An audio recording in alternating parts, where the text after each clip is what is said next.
représentant du maire de la ville d'Ouvira, monsieur le chef urbain du service de communication et médias ici présent, différents responsables des structures des sociétés civiles,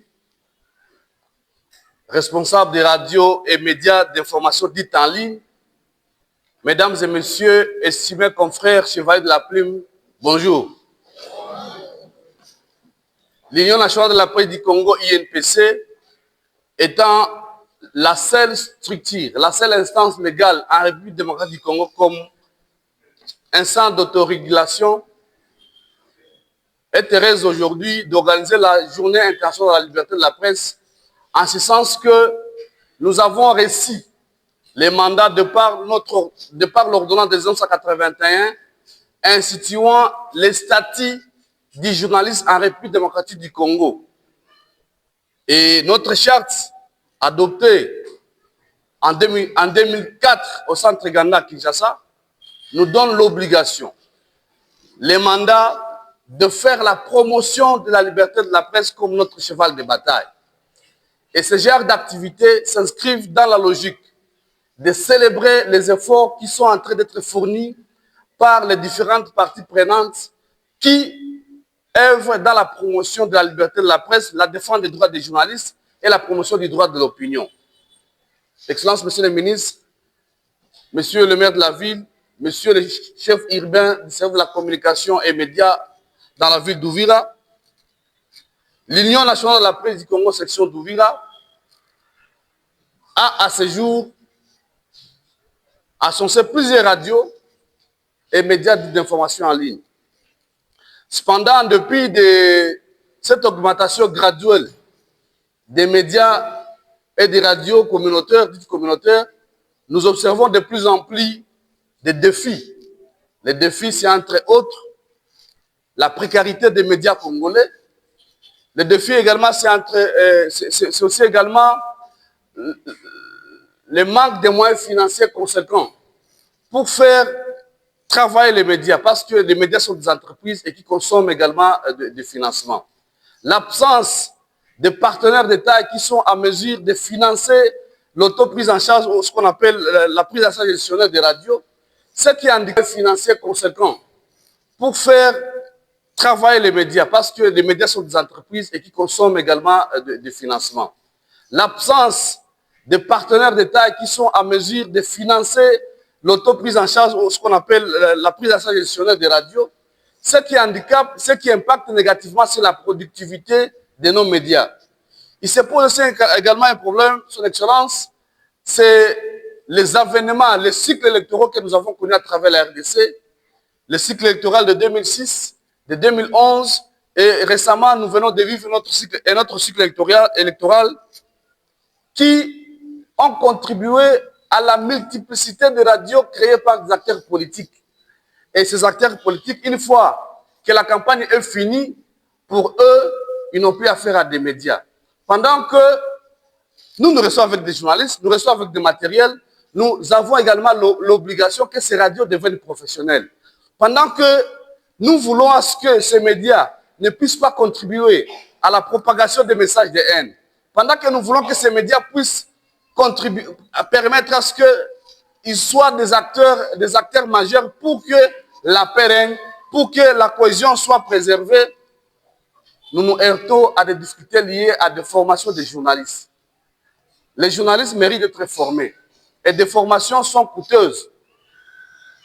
Excellence, Monsieur le ministre, nous nous démenons de notre manière. S'il faut faire un tableau en termes de bilan, au courant de l'année dernière, et depuis le janvier de cette année, nous, au niveau de l'INPC, dans l'ensemble de la province du Kivu, nous avons tenu à l'intention des journalistes et bien sûr avec l'aide de nos partenaires, environ 20 formations. Nous, au niveau de l'INPC, nous avons également appuyé les structures qui nous accompagnent ou qui sont nos partenaires pour effectuer les monitoring de violations. Mesdames et messieurs, pourquoi nous organisons cette journée? Nous sommes dit, en dépit du fait qu'au niveau international, on parle de la complexité qui existe entre l'avènement de l'intelligence artificielle et la communication responsable, nous nous sommes dit que nous devons partir également d'un contexte qui est local. Localement ici, nous avons estimé important, avec le concours de nos partenaires et de tous les responsables des médias, ainsi que de certains acteurs de la société civile, que nous devons décortiquer ces fléaux, ces dangers qui guettent cette ville. C'est la circulation des messages de haine. C'est la circulation, la propagation, le partage de fausses nouvelles qui handicapent, qui affectent considérablement notre cohésion, qui affectent considérablement la confiance qui peut nous lier, nous, population, et les autorités qui nous gouvernent. Quelques précisions. Nous voulons que l'INPC nous aide à sensibiliser la population à suivre les médias professionnels. Parce qu'aujourd'hui, moi personnellement, en 2008, pendant que j'étais encore assistant de premier mandat à l'IEA, nous avons conduit une étude ici à Uvira sur la consommation des médias. On a compris que très peu de personnes suivaient la radio et les médias professionnels. Et aujourd'hui, la même chose est remarquable au sein de notre population. Au lieu de suivre les informations de médias professionnels, ils se mettent à suivre des médias, des criminels, des cybercriminels qui diffusent de fausses informations. Et à ce moment-là, ils vont dire non, les gens diffusent de fausses informations, alors que ce sont eux qui suivent les mauvaises informations. Ils se contentent de ce qui est relayé sur les smartphones, au lieu de suivre les radios qui sont ici localement, au lieu de suivre les télévisions locales, au lieu de suivre la télévision nationale, ils se mettent à suivre de fausses informations. Vous allez voir, pendant la guerre, pendant cette période de guerre, nous avons perdu plusieurs localités, seulement parce que les gens ont vu une vidéo sur leur téléphone, ils ont suivi des audios sur leur téléphone et avec ça, ils disent Adou Iko déjà Caribou et ils prennent fuite. En prenant fuite, ils découragent nos forces de défense et de sécurité qui sont obligées de suivre les mêmes voies des populations. Et voilà aujourd'hui à quelle situation de Baba Loufira, président de la sous-section INPC Uvira et Fizi. Comme venez de le constater, disais-je, nous venons de terminer la célébration de la 32e journée internationale de la liberté de la presse. À travers le monde, cette journée se célèbre aujourd'hui le 3 mai.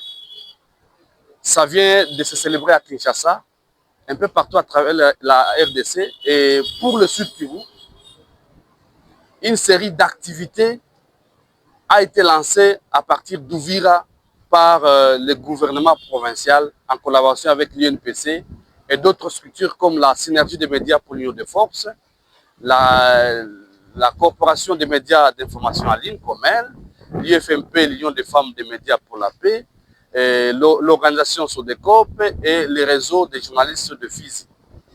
Cela étant, il était question au niveau international de réfléchir sur la manière d'informer des journalistes congolais de manière responsable en prenant en compte l'avènement de l'intelligence artificielle. Est-ce qu'avec cette intelligence artificielle, nous allons remplacer le travail des journalistes? Est-ce que nous allons tomber bas? Parce que l'intelligence artificielle nous offre une certaine facilité que désormais, maintenant, nous n'allons pas nous exiger la rigueur dans la recherche, la collecte et le traitement de nos informations. Nous avons dit non. La profession journalistique, c'est une profession noble et qui impose une certaine rigueur. Il y a des règles et principes qui gouvernent cette profession. D'où la nécessité pour tous les chevaliers de la plume de tenir compte du respect du code d'éthique et d'éthologie et de toutes les autres lois qui régissent la profession et les mœurs au niveau de la RDC. Nous avons dit également qu'au niveau local, nous devons avoir un thème qui s'adapte aux réalités au niveau local.